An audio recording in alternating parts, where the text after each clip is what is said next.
Shalom,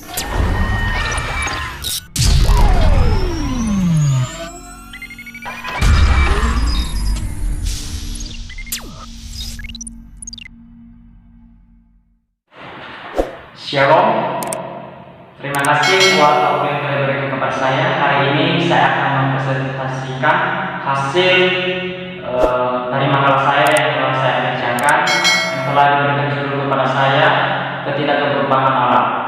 Langsung saja, ketidakberbahagan Allah adalah sebuah pemikiran yang penting bagi keadaannya yang bermula dari dirinya sendiri. Ketidakberbahagan Allah adalah kesempurnaan dari Allah yang dunianya ia tak mungkin mengalami perubahan, bukan saja dalam keberadaannya, tetapi juga dalam segala kesempurnaannya dan dalam tujuannya serta janji-janjinya. Dalam kebaikan dari sifat ini ia ditinggikan di atas segala-segalanya dan terbebas sepenuhnya dari segala yang mengecilkannya atau dari segala kebutuhan atau penyusutan dalam keberadaan dan kesempurnaannya. Pengetahuan dan rencananya, prinsip-prinsip moral dan tindakannya tetap untuk selamanya. Bahkan juga proses berpikir mengajar kepada kita bahwa tidak mungkin ada perubahan bagi diri Allah. Sebab satu perubahan bisa berarti perubahan baik maupun buruk. Sebagai rumus masalah, yang pertama, apa pengertian ketidakberbahagan Allah? Yang kedua, apa alasan ketidakberbahagan Allah? Yang ketiga, apa aspek-aspek ketidakberbahagan Allah? Tujuan masalah: memahami pengertian ketidakberbahagan Allah, mengetahui alasan ketidakberbahagan Allah. Yang ketiga, memahami aspek-aspek ketidakberbahagan Allah. Pengertian ketidakberbahagan Allah. Ketidakberbahagan Allah merupakan salah satu sifat Allah yang tidak terlalu sukar untuk dimengerti. Untuk dapat dimengerti, hal itu harus mendisiplinkan diri sendiri dari kebiasaan berpikir mengenai hal-hal yang diciptakan Allah. Harus kita belajar berpikir dan harus memahami apa saja yang bisa dimengerti tentang Allah. Ketidakberbahagan Allah adalah kesempurnaan dari Allah yang dengannya dia tidak mungkin mengalami perubahan, bukan saja dalam keberadaannya, tetapi juga dalam kesempurnaannya. Allah tidak berubah dalam hakikatnya atau jati dirinya, tujuannya dan janjinya. Allah tidak bisa berubah dan tidak akan pernah berubah. Allah adalah transcendence, maha kuasa mutlak, tidak tergantung dari apapun. Allah akan selalu tetap sama, konsisten dan stabil secara kekal. Allah adalah yang hidup, Allah yang bertindak, Allah yang membuat, yang menyatakan dirinya dalam tindak-tindakan perbuatannya. Namun saat ini ada beberapa pengertian dari ketidakberbahagan Allah menurut para ahli. Yang pertama, ketidakberbahagan Allah berarti bahwa ia tetap sama. Nah, menurut Wayne Grudem, seorang teolog baptis Calvinis karismatik, mengatakan Allah tetap sama dan dalam keberadaannya dan atributnya, dan hal itu sama juga sekali bertentangan dengan kita. Keberadaan kita akan berubah dan atribut kita juga akan berubah. Allah sebaliknya akan selama-lamanya. Allah tidak pernah berubah, Allah tetap selama-lamanya. Ketidakberbahagan Allah adalah immutabilitas, berarti bahwa Allah selalu sama dalam keberadaannya.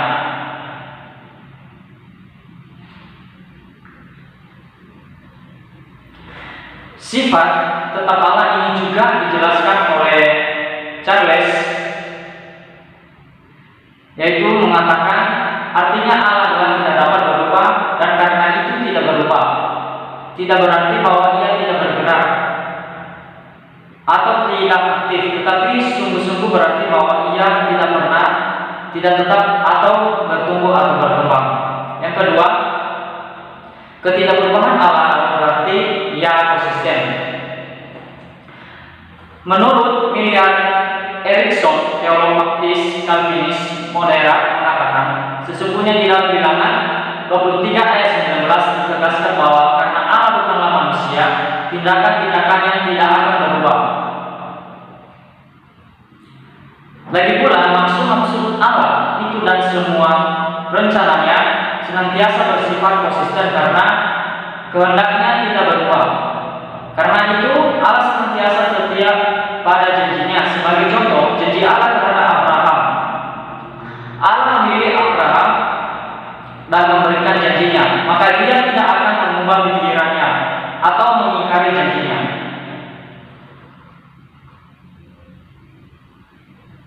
Allah tidak akan pernah menjadi lebih baik dari sekarang karena dia adalah kebaikan yang sempurna. Dia tidak akan pernah lebih kurus dari dia sekarang karena dia adalah inti kekudusan. Yang ketiga, ketidakperubahan Allah berarti bahwa ia stabil. Menurut Henry Clason mengatakan, semua perubahan merupakan perubahan kepada keadaan yang lebih baik atau yang lebih buruk. Akan tetapi Allah tidak mungkin berubah menjadi mati tak karena dia benar-benar sempurna. Demikian juga Allah tidak mungkin berubah menjadi mati buruk karena alasan yang sama. Allah berada di atas segala sebab yang ada dan dia bahkan juga berada di atas kemungkinan perubahan Allah. Tidak mungkin menjadi lebih bijaksana, lebih kudus, lebih adil, lebih murah, lebih setia, dan Allah juga tidak mungkin menjadi kurang bijaksana dan seterusnya.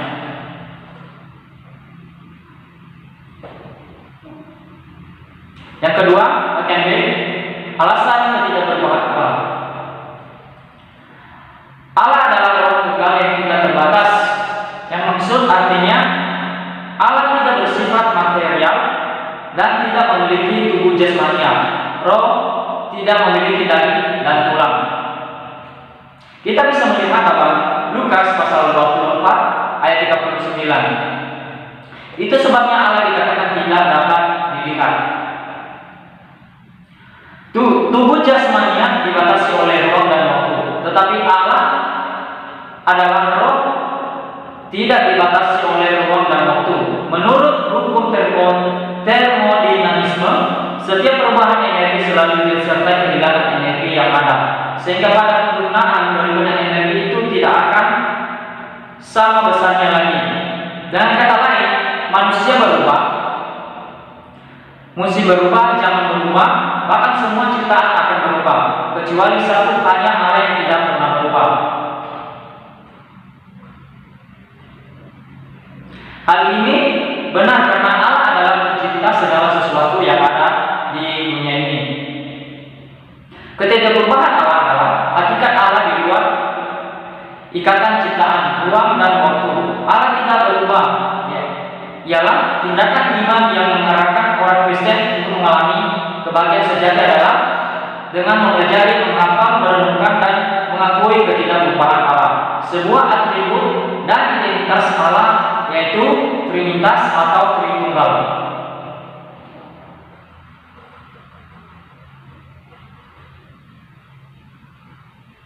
Sifat Allah tidak mungkin berubah.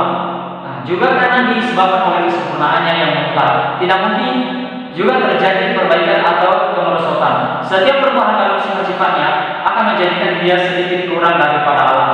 Setiap perubahan rencana dan tujuannya akan menjadikan dia Allah yang tidak begitu bijaksana, tidak begitu baik dan tidak begitu kudus.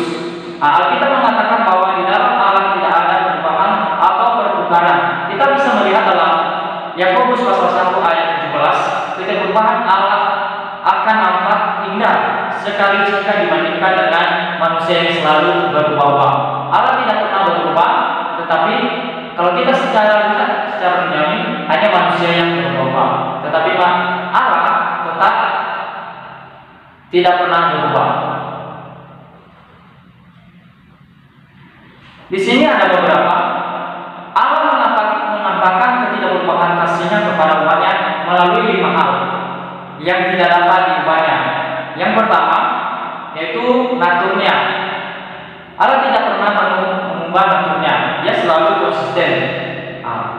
Rencananya, apa rencananya pasti selalu Allah lakukan.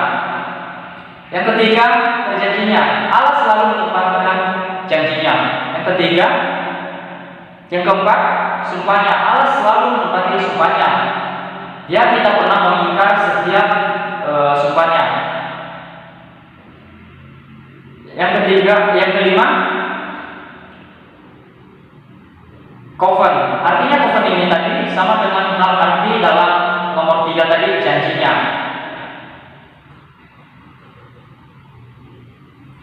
Lalu ketekunan orang-orang kudus berlandaskan pada masing-masing poin ini. Ketidakberubahan Allah dalam Matius pasal 3 ayat 6, Tuhan berkata bahwa kuasanya aku Tuhan tidak berubah. Kemudian sebagai konsekuensinya Ia melanjutkan dengan berkata, dan kamu Bani keturunan Yakub tidak akan banyak. Siapa keturunan Yakub yang Allah maksudnya? Mereka tentu saja bukan seluruh keturunan Yakub secara fisik, melainkan mereka yang mempunyai iman seperti Yakub. Sebagaimana yang dikatakan Paulus, sebab tidak ada semua orang yang berasal dari Israel. Israel adalah orang Israel. Keturunan Yakub sejajar dalam mereka yang memiliki iman seperti yang dimiliki Yakub. Mereka inilah Israel baru pilihan Allah. Allah telah memasuki suatu covenant yang baru dengan mereka untuk menggantikan perjanjiannya sebelum yang telah diingkari oleh nenek moyang mereka. Tuhan bagi umatnya adalah bahwa mereka selamanya tidak akan pernah terpisahkan darinya. Kita bisa melihat dalam Yesaya pasal 40 ayat 27 sampai 31, Israel menyatakan ketakutan bahwa mereka akan terpisah dari Allah. Bagaimanakah Allah menjawab mereka? Ia bertanya kepada mereka, apakah mereka benar-benar telah mengerti sifat sejati Allah yang memungkinkan mereka tidak terbatas, yang mengaruniakan keturunan baru mereka bagaikan raja wali terbang tinggi dengan kekuatan sayapnya. Jadi natur Allah itu tidak berubah. Ia tidak akan pernah meninggalkan mereka yang telah diterimanya secara cuma-cuma dalam Kristus. Orang-orang yang telah diterima itu tidak pernah menjadi orang-orang murtad yang tidak bertobat.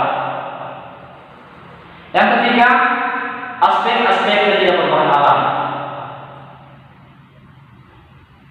Menurut Harry J. Atkinson mengatakan, hakikat sifat-sifat Allah, yaitu kesadaran dan kehendak Allah, tidak akan berubah. Hal yang sama dikatakan oleh Wayne Grudem demikian, Allah tidak berubah dalam keberadaannya. Atribut-atributnya, tujuannya, dan janjinya, sejumlah ayat Alkitab menegaskan bahwa Allah tidak pernah berubah.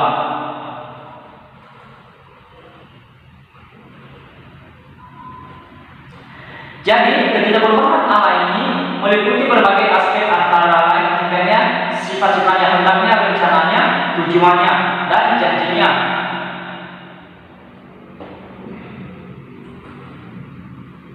Allah juga tidak berkurang, karena bila Dia berkurang maka Dia akan berhenti menjadi Allah. Pada Allah tidak ada perubahan kualitatif. Sikap Allah tidak pernah berubah, kasih-Nya tidak pernah menjadi dingin atau kehilangan semangat. Allah tidak akan berkompromi dan tidak perlu diujuk. Allah tidak dapat diujuk agar firman-Nya, dan juga tidak dapat dipengaruhi agar Dia mau menjawab doa yang mementingkan diri sendiri saja. Dalam segala hal, usaha untuk mencari Allah, untuk menyenangkan Allah, untuk bersekutu dengan Allah, kita harus selalu ingat Dia yang berubah, tetapi kitalah yang berubah. Allah tidak pernah berubah, tetapi manusia yang selalu berubah. Kita bisa melihat dalam Matius pasal 3 ayat 6 yang tadi yang telah kita baca.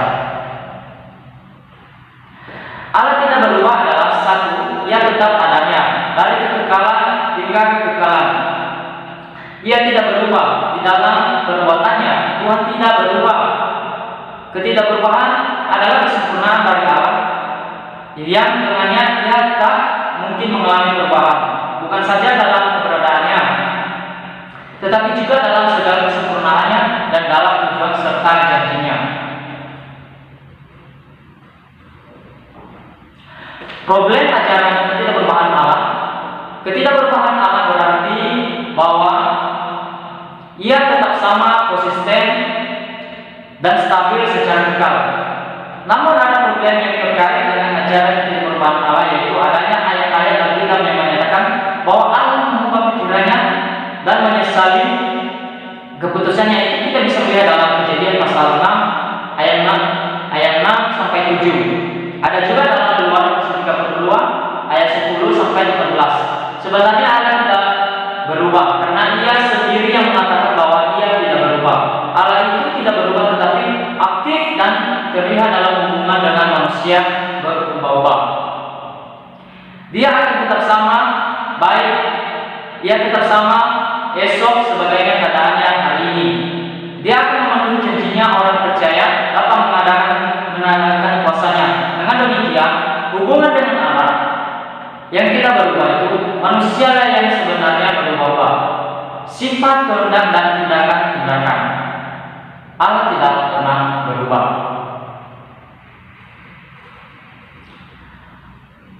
Oke, terima kasih buat pembahasan saya yang telah saya bahas dalam 3 poin yang terdapat di atas tadi. Maka saat ini saya menyimpulkan kepada kita hasil dari presentasi saya yang telah saya sampaikan, yaitu sebagai kesimpulan bagi kita, yaitu bahwa ketidakberubahan Allah merupakan salah satu sifat Allah yang tidak terlalu sukar untuk dimengerti. Dengan mengatakan bahwa Allah itu tidak berubah, itu berarti bahwa Ia tidak pernah menyeleneh dari dirinya sendiri. Ketidakberubahan Allah akan nampak indah sekali jika dibandingkan dengan manusia yang selalu berubah sikap. Allah tidak pernah berubah, kasihnya tidak pernah menjadi dingin atau kehilangan semangat. Allah tidak pernah berubah sebab Dia Maha Pencipta dan Maha Kasih. Allah tidak pernah berubah dalam setiap yang dilakukannya. Dia selalu menepati apa yang dikehendakinya sebab Dia sendiri Maha Pencipta.